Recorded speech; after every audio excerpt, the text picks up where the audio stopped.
أيها الناس اتقوا الله حق تقاته ولا تموتن إلا وأنتم مسلمون.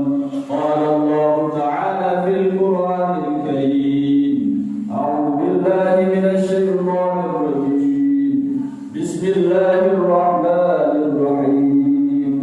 إنا أعطيناك الكوثر فصل لربك وانحر إن شانئك هو الأبتر. بارك الله لي ولكم بالقرآن العظيم ونفعني وإياكم بما فيه من الآيات والذكر الحكيم وتقبل مني ومنكم تلاوته إنه هو الغفور الرحيم.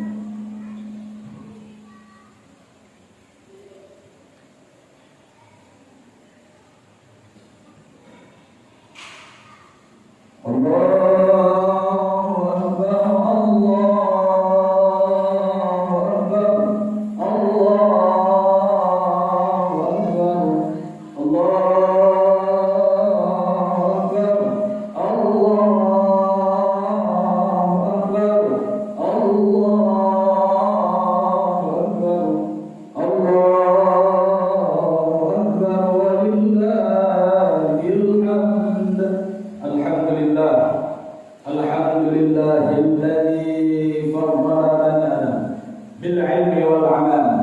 أشهد أن لا إله إلا الله وأشهد أن سيدنا محمدا عبده ورسوله. اللهم صل وسلم وبارك على سيدنا محمد وعلى آله وصحبه أجمعين. أيها الناس اتقوا الله حق تقاته ولا تموتن إلا وأنتم مسلمون. قال الله تعالى في القرآن الكريم: أعوذ بالله من الشيطان الرجيم. بسم الله الرحمن الرحيم. قد كانت لكم أسوة حسنة في إبراهيم والذين معه. صدق الله العظيم وصدق رسوله النبي الكريم. اللهم اغفر للمسلمين والمسلمات والمؤمنين والمؤمنات الأحياء منهم والأموات وتابع بيننا وبينهم بالخيرات. رب اغفر وارحم وأنت خير الرازقين. اللهم تقبل أضحيتنا يا الله. اللهم تقبل أضحيتنا يا الله. اللهم تقبل أضحيتنا يا كريم يا أرحم الراحمين. Alhamdulillah. Puji syukur kepada Allah Subhanahu wa taala.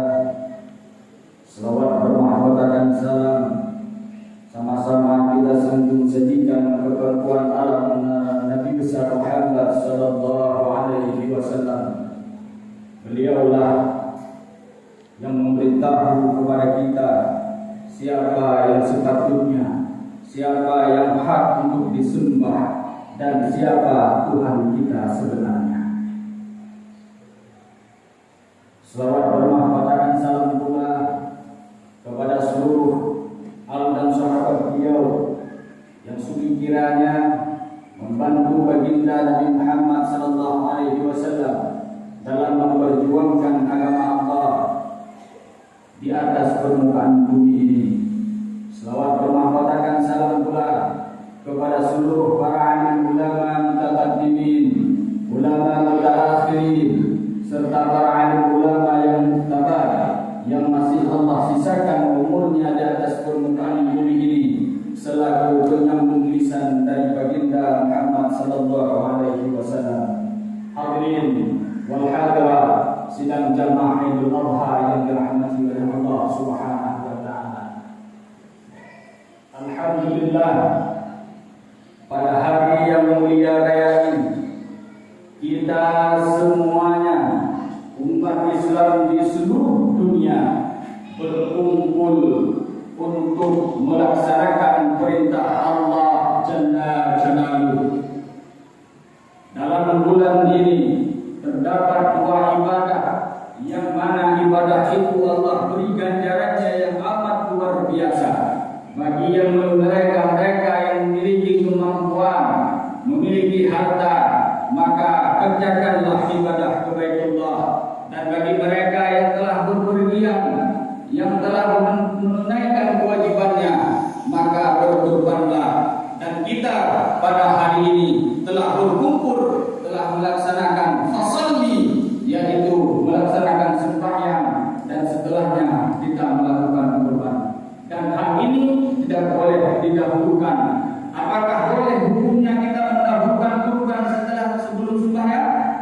Jawabannya tidak boleh, karena ketentuan dalam Al-Quran, fasalli li rabbika wanhar. Salat dulu, setelah salat itu maka telah masuklah waktunya berkurban. Ibu, sehat? Bapak sehat? Alhamdulillah. Udah sarapan belum? Ini saya belum sarapan. Jadi agak berkeringat. Jadi kehidupan kita sebenarnya di atas permukaan bumi ini tidak terlepas daripada ibadah kepada Allah. Maka alangkah ruginya mereka-mereka yang diberi kesempatan oleh Allah Subhanahu wa taala. Allah beri tenaga kepada mereka, Allah beri harta kepada mereka, namun mereka lupa untuk melakukan ibadah kepada Allah Subhanahu wa taala. Mereka lupa dengan hartanya untuk bersedekah di jalan Allah Subhanahu wa taala. Hadirin sedang jamaah yang dirahmati oleh Allah Subhanahu wa taala. Pada hari yang mulia ini tidak terlepas bahwasanya kita semua mengenang kembali kakek Nabi Muhammad sallallahu alaihi wasallam. Siapa nama kakek Nabi Muhammad, Bu? Pak, siapa nama kakek Nabi Muhammad? Siapa? Ayo siapa? Siapa nama kakek Nabi Muhammad?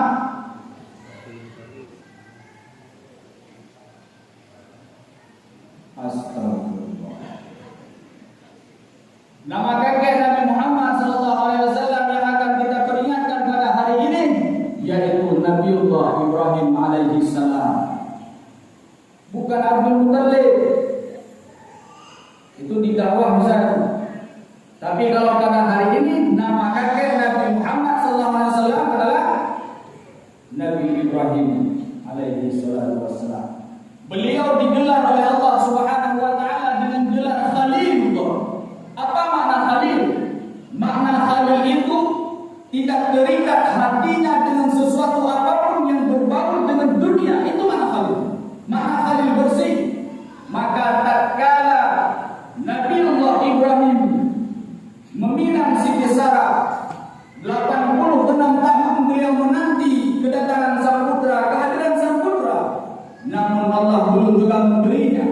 Tatkala beliau menikahkan dengan Siti Hajar, lahirlah putra yang akan dia cintai, yaitu yang bernama Ismail. Maka di saat Ismail itu datang, di saat Ismail itu tiba, sifat Khalilullah yang ada pada Nabiullah Ibrahim itu hingga hampir-hampir terpudarkan. Karena dalam hatinya telah terbagi dua antara Allah dengan putra yang sangat dia cintai yang telah lama dia nanti. Maka Allah Subhanahu wa taala memerintahkan kepada Nabiullah Ibrahim, karena Allah mengetahui dalam hati Ibrahim itu telah terdapat putra yang bernama Ismail, sehingga dia hampir-hampir melupakan Allah Subhanahu wa taala. Maka Allah perintahkan, wahai Ibrahim, laksanakan tugasmu. Aku memerintahkan bahwa Ismail akan segera disembelih. Tersentak hati Nabiullah Ibrahim, putra yang dia nanti-nanti selama 86 tahun.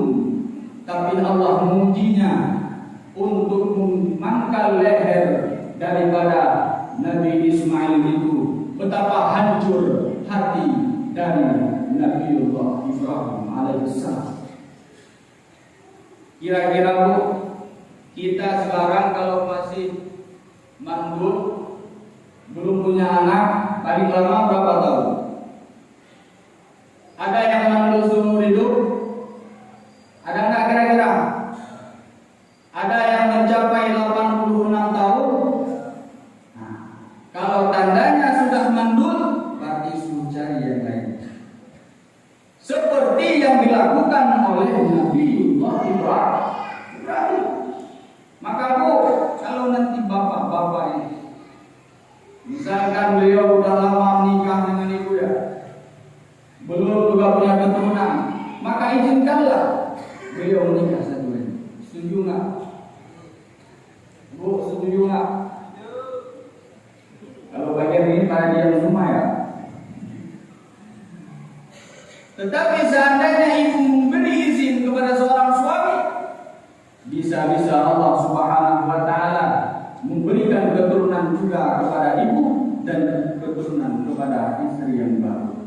Subhanallah, semakin banyak saudara, semakin banyak keturunan, dan mereka pula nanti yang akan mendoakan kita tatkala kita kembali kepada Allah Subhanahu wa Ta'ala. Maka Nabiullah Ismail dalam keadaan remajanya mendapat perintah dari ayah bahwa dia ingin disembelih. Apa kata Nabiullah Ismail? Wahai ayahku, jikalau memang ini perintah Allah Subhanahu wa Ta'ala, maka lakukanlah. Aku ridha. Begitu pula dengan Siti Hajar. Yang pertama hatinya hancur mendengar berita tersebut, namun karena itu perintah Allah Subhanahu wa Ta'ala, beliau pun rela melepaskan sang buah hati. Namun pada akhirnya apa yang terjadi? Allah Subhanahu wa Ta'ala menggantikan Nabiullah Ismail itu dengan seekor domba. Dalam sejarah domba yang diganti itu ada yang mengatakan miliknya Habil. Jadi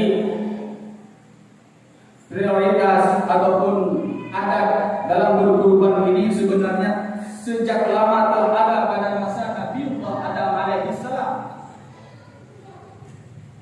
yang pernah dilakukan oleh Qabil dan Habil. Namun Allah Subhanahu wa Ta'ala menerima kurbannya daripada si Habil. Kenapa? Karena dia berkurban ikhlas karena Allah. Dia berkurban karena ingin mendekatkan diri kepada Allah, bukan ingin memamerkan, bukan dengan kedengkian. Maka begitu pula dengan kita hari ini yang ada melakukan kurban.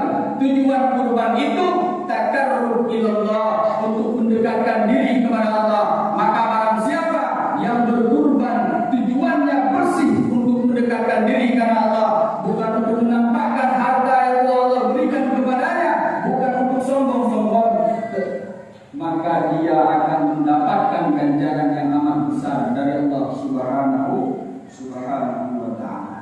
Hadirin wal hadirat sidang jamaah salat Idul Adha yang dirahmati oleh Allah Subhanahu wa Ta'ala. Ada 3 poin yang dapat kita petik dari kisah Nabiullah Ibrahim bersama Ismail dan Siti Hajar, yang mana Nabiullah Ibrahim adalah seorang suami yang taat kepada Allah Subhanahu wa Ta'ala. Begitu pula dengan Siti Hajar, adalah seorang istri yang amat tabah, amat patuh kepada suaminya. Beliau rela ditinggalkan oleh sang suami di sebuah lembah yang tandus, yang tiada pepohonan, tiada air, bahkan tiada makanan. Namun Nabiullah Ibrahim hanya memohon kepada Allah Subhanahu wa Ta'ala agar diberikan kemudahan berupa buah-buahan, dan pada hari ini menjadi cikal bakalnya kota Mekah Al-Mukarramah, yang pada hari ini semua tumbuhan, semua buah-buahan, semua sayuran ada di kota tersebut. Padahal dulunya adalah kota-kota yang tandus. Subhanallah, itu berkat ketabahan. Allah menunjukkan bahwa rezeki itu bukan karena engkau mencarinya dengan sungguh-sungguh Allah berikan, tetapi rezeki itu memang telah Allah jaminkan sebelum nafasmu menghilang dari tenggorokanmu, tetap Allah berikan rezeki itu. Hadirin sidang jamaah yang dirahmati oleh Allah Subhanahu wa Ta'ala, dalam kehidupan dunia ini kita selalu merasakan kegundahan persoalan rezeki. Kadang Dan tidak kala kita mengeluh kepada Allah Subhanahu wa taala, mengeluh terhadap suami, seolah-olah kita merasakan kehidupan ini tidak ada yang menjamin kehidupan kita. Padahal kita memiliki iman, Allah Subhanahu wa taala yang menjamin kehidupan kita, Allah yang Subhanahu wa taala yang menjamin rezeki kita. Maka jangan sekali-kali kalian ragu terhadap rezeki yang telah Allah berikan. Bila seandainya rezeki itu lebih, maka sedekahkanlah, karena as-sadaqatu tadfa'ul bala, as-sadaqatu tadfa'ul maitatassum. Dalam riwayat ini menyatakan Nabi Muhammad SAW bahwasanya sedekah itu dapat mencegah daripada bala, dan sedekah pula dapat mencegah daripada mati dalam keadaan su'ul khotimah. Alhamdulillah, hadirin wal hadirat dan jamaah Idul Adha yang dirahmati oleh Allah Subhanahu wa taala. Kita hari ini yang masih Allah berikan kesempatan umur, Allah masih memberikan tenaga, kesehatan kepada kita. Coba kita pergunakan kesempatan itu untuk bekal kita tatkala kembali kepada Allah Subhanahu wa taala. Karena sebanyak apapun yang kita cari di dunia ini, sebanyak apapun yang kita kumpulkan di dunia ini, kita tidak akan membawanya kelak kecuali harta-harta yang telah kita sedekahkan, yang telah kita infakkan, yang telah kita wakafkan. Kembali kita tanyakan pada diri kita, betapa banyak sudah yang telah kita infakkan untuk bekal kita kelak di yaumil qiyamah. Hadirin wal hadirat sekalian jamaah yang dirahmati oleh Allah Subhanahu wa taala. Begitu pula pada hari raya Idul Adha ini merupakan momentum perkumpulan para keluarga, berkumpulnya para tetangga. Maka barang siapa yang dulunya memiliki perasaan buruk sangka, yang dulunya memiliki rasa dendam, maka pada hari ini usahakan jangan takut untuk mengulurkan tangan meminta maaf kepada mereka, karena dosa dengan manusia itu susah untuk diminta maafkan, tetapi dosa dengan Allah Subhanahu wa taala mampu kita mengucapkan dengan istighfar, dan bila dosa itu besar maka kita taubat dan nasuha. Hadirin wal hadirat sedang jamaah yang dirahmati oleh Allah Subhanahu wa taala, barangkali dalam keseharian kita pernah melakukan perbuatan yang menzalimi keluarga, tetangga. Begitu pula suami pernah menzalimi seorang istrinya, begitu pula seorang istri pernah menzalimi kepada suaminya. Maka hari ini hingga seterusnya, setiap terdapat kesalahan, jangan pernah mengundurkan untuk memohon maaf, karena dengan kemaafan itu pula kita nantinya akan terlepas daripada siksaan azab kubur. Na'udzubillah, summa na'udzubillah. Hadirin wal hadirat sedang jamaah yang dirahmati oleh Allah Subhanahu wa taala, mudah-mudahan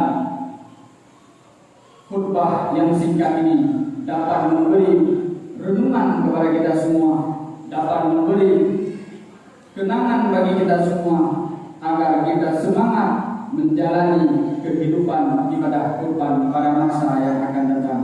Amin, amin ya rabbal alamin. Adalah wa iyyakum ajma'in. Wassalatu